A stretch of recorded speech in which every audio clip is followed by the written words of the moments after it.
तो नमस्कार दोस्तों, आज हम पढ़ेंगे हमारी कक्षा 12वीं का इतिहास का पहला बुक का पहला चैप्टर। तो 12वीं में इतिहास का 3 बुक है। तो आज हम पहला बुक का पहला चैप्टर पढ़ने जा रहे हैं, जिसका नाम है ईंटें, मनके तथा अस्थियां। इनमें हम हड़प्पा सभ्यता के बारे में पढ़ेंगे।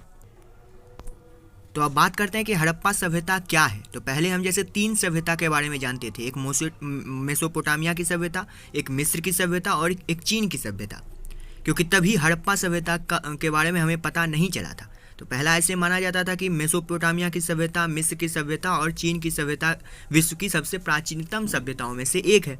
लेकिन 1920 के दशक में हड़प्पा सभ्यता की खोज हुई। 1920 से पहले हम लोगों को नहीं, मतलब 1921 में इसकी खोज हुई थी। 1920 में काम स्टार्ट हो गया था, लेकिन 1921 में इसकी खोज हुई थी। तो इससे पहले हमें हड़प्पा सभ्यता के बारे में कोई जानकारी नहीं थी, इसीलिए तभी ऐसा माना जाता था कि मेसोपोटामिया की सभ्यता, मिस्र की सभ्यता और चीन की सभ्यता विश्व की प्राचीनतम सभ्यताओं में से एक है। सबसे पुरानी सभ्यता यही 3 सभ्यता को माना जाता था। लेकिन बाद में पता चला कि हड़प्पा नाम की भी कोई सभ्यता है, जो ये 3 सभ्यताओं में से भी बहुत ज़्यादा पुरानी। ये 3 सभ्यता उसके सामने कुछ नहीं, बहुत ज़्यादा पुरानी। मतलब कि पहले तो 5000 साल पहले की ये सभ्यता बताई जाती थी, लेकिन अभी हाल फिलहाल में जो खोज हुई उसमें करीब करीब 8000 साल पहले का अस्तित्व मिला है हड़प्पा सभ्यता का। तो ये हड़प्पा सभ्यता को सिंधु घाटी सभ्यता भी हम कहते हैं। तो ये एग्ज़ाम में बहुत बार ये क्वेश्चन आया है कि हड़प्पा सभ्यता का दूसरा नाम क्या है या फिर सिंधु घाटी सभ्यता का दूसरा नाम क्या है। तो आपको ये दोनों नाम याद रखना है। तो अब बात ये आती है कि हड़प्पा सभ्यता ही ये नाम क्यों पड़ा या फिर ये सिंधु घाटी सभ्यता ही नाम क्यों पड़ा। तो इस पर हम बाद में चर्चा करेंगे। पहले हम ये जानते हैं कि हड़प्पा सभ्यता की खोज कैसे हुई। तो लगभग 160 साल पहले पंजाब, यानी जो अभी वर्तमान में पाकिस्तान में है, पहले तो ये भारत में ही था पाकिस्तान। तो 160 साल पहले जब पहली बार रेलवे लाइनें बिछाई जा रही थी पंजाब में, जो अभी पाकिस्तान में है, तो खुदाई के कार्य में कुछ अस्तित्व मिला हड़प्पा सभ्यता का। लेकिन तभी के कर्मचारियों ने इसे खंडहर समझ लिया और यहाँ की हजारों ईंट उखाड़ कर यहाँ से ले गए और ईंटों का इस्तेमाल रेलवे लाइन बिछाने में किया। लेकिन वह यह नहीं जान पाए कि यहाँ कोई सभ्यता भी थी। तो आपके मन में अब हो रहा होगा कि अगर सारी ईंटें उखाड़ के लेके चल गए, इन्हें पता ही नहीं चला, तो फिर हड़प्पा सभ्यता के बारे में फिर पता कैसे चला कि कैसे हुई।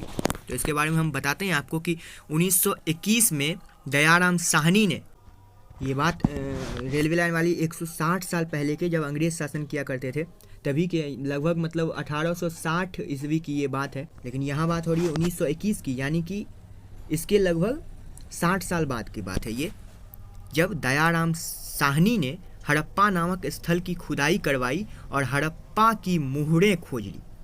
तो 1921 में दयाराम साहनी ने जब खुदाई करवाई, हड़प्पा नामक शहर, हड़प्पा एक शहर है, वहाँ पे पहली बार जब खुदाई करवाई गई तो वहाँ एक मुहर मिला। और 1922 में रखाल दास बनर्जी ने मोहनजोदड़ो नामक स्थान है, मोहनजोदड़ो भी एक शहर का नाम है, ये दोनों शहर अभी पाकिस्तान में पड़ते हैं।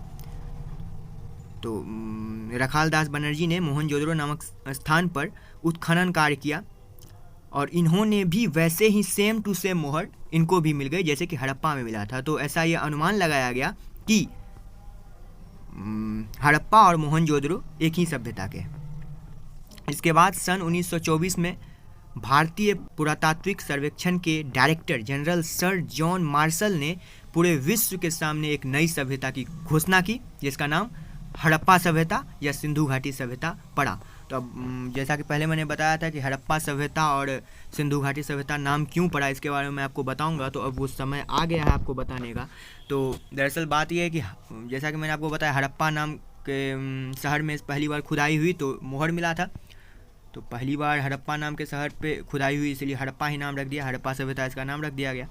और बात करते हैं सिंधु घाटी सभ्यता क्यों नाम पड़ा। तो सिंधु घाटी सभ्यता इसलिए नाम पड़ा क्योंकि ये सिंधु नदी के किनारे ये सभ्यता है, इसलिए सिंधु घाटी सभ्यता भी इसका नाम पड़ गया। तो आज के लिए बस इतना ही। इसका पार्ट 2 बहुत जल्द आएगा आप लोगों के सामने, जिसमें हम और अच्छी तरह से इसके बारे में जानेंगे, हड़प्पा सभ्यता के बारे में। तो आज के लिए बस इतना ही। धन्यवाद।